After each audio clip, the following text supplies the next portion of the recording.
Ginalit ninyo ang tao. Tanga kayo eh. Tanga. BBM, ang tanga mo. Mga nakapaligid sa iyo, ang tanga ninyo. Kasalanan ninyo, BBM.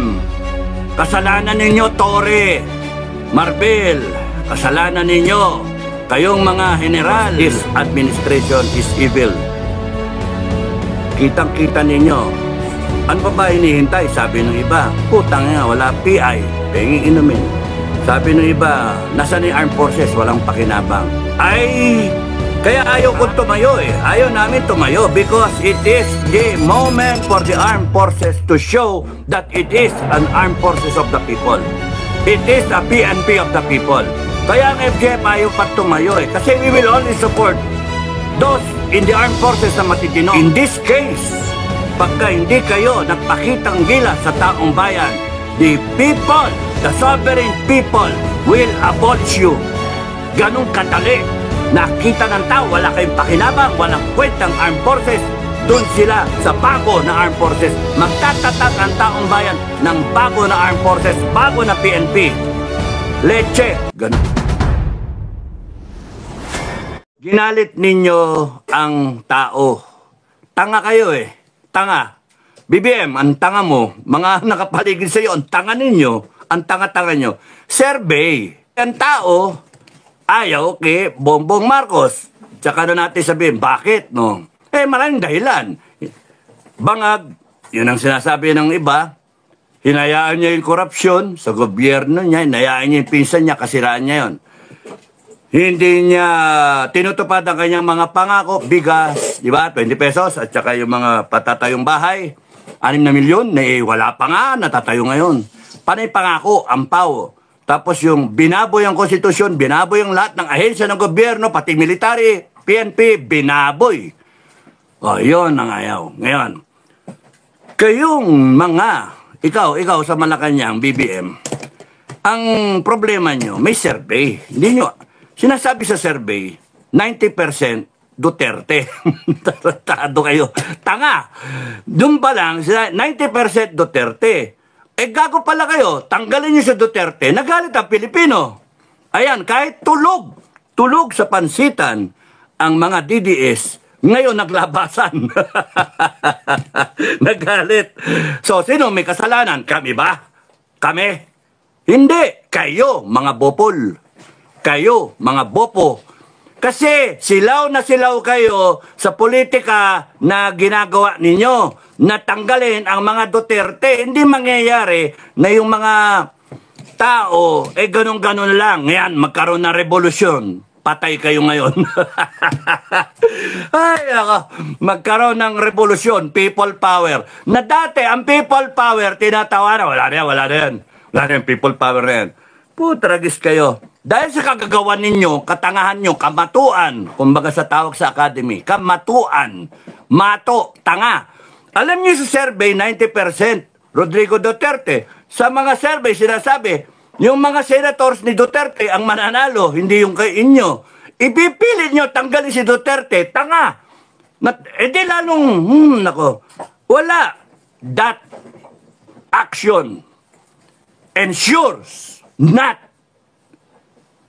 the victory of your senators, not that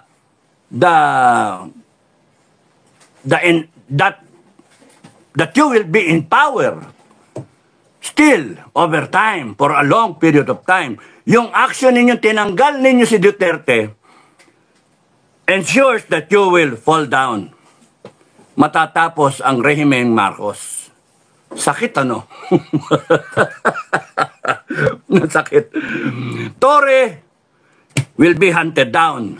Lahat kayo will be hunted down. There will be a death penalty. And sigurado kayo hahantingin ng mga tao. Kaya AFP-PNP, yung mga AFP-PNP nakakampi sa taong bayan, yung mga sundalo at mga junior officer, hanggang middle grade officer nakakampi. Number 1 order ng taong bayan sa inyo, sarado ang mga airport, walang lalabas. Walang lalabas hanggang sa Coast Guard, hanggang sa mga pantalan, hanggang sa kusaan, backdoor, walang lalabas. Walang lalabas. Huli lahat. At kayong mga sibilyan, na nakakakita. Makita ninyo yung mga congressman na yan, mga senator na yan, yung mga head of agency. Pag kami nakita kayo, you put them under arrest. Walang lalabas. Uusigin sila ng taong bayan. Ang lupit ninyo. Ang lupit. Ganon ang mangyayari. Sino ba yung gago na yan na si Enrique? Ba't nagsasalita ng ganyan? Kasi binabasa ko yung ginagawa ninyo. kahit nasa hospital ako, panonoodin ko kayo. Kala mo, walang niya kayo. Kung kinakailangan akong bumaba, bababa ako para magsalita lang kahit sabay, mangisay ako doon, atakihin ako. Hindi bale. At least natapos tong lingtik. Kasalanan ninyo, BBM. Kasalanan ninyo, Tore. Marbil. Kasalanan ninyo. Kayong mga general. Kayong mga cabinet secretary. Kayong mga congressman. Pinagsama-sama na ginagawa ninyo. Pinagsama-sama, napika ang Pilipino, nagalit. Nagising ang taong bayan. Nandiyan yung mga vlogger. Katapat nyo lang pala, mga vlogger nagsalita.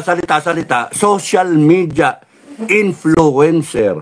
Nandiyan ang mga Joy, MJ, Yambao, nandiyan Trixie, nandiyan yung... Lahat sila! Lahat ng tinawag sa Congress. Lahat niya. Hindi pa kami tinatawag Hindi pa kami... Sana tawagin nyo kami naman.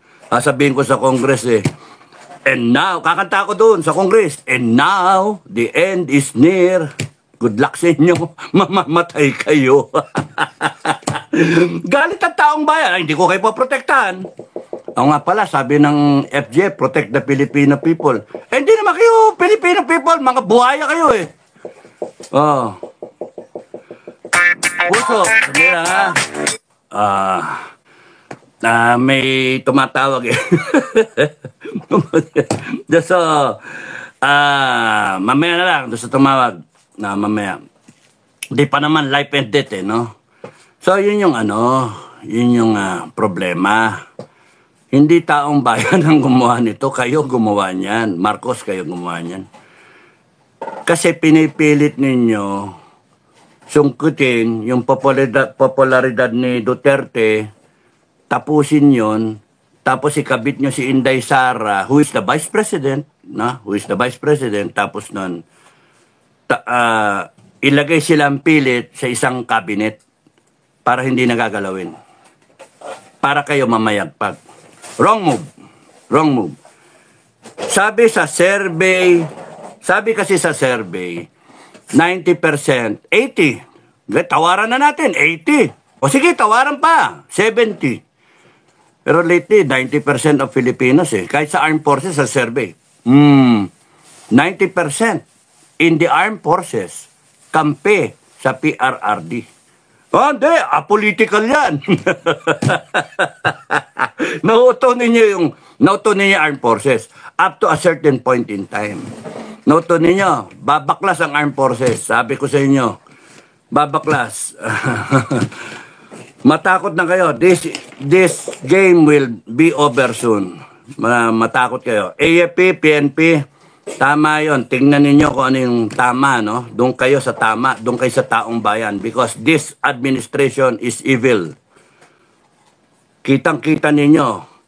Ano pa ba hinihintay? Sabi ng iba, putang nga, wala PI, penging inumin.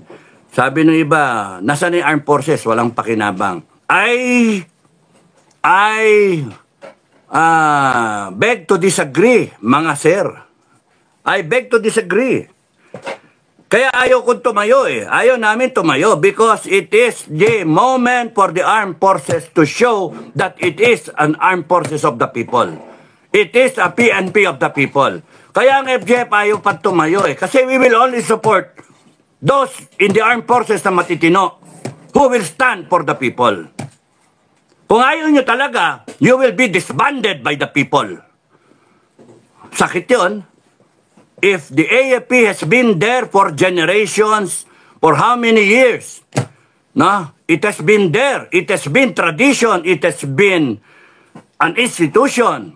But in this case, pagka hindi kayo nagpakitang gilas sa taong bayan, the people, the sovereign people will abolish you. Ganong kadali. Kaya sinabi ko na noon sa vlog, nakikinig sana kayo. You will face the challenge of obsolescence. Ma-obsolete kayo because the people will shut you down. They have enough already. Nakita ng tao, wala kayong pakinabang, walang kwentang armed forces. Doon sila sa bago na armed forces. Magtatatag ang taong bayan ng bago na armed forces, bago na PNP. Leche.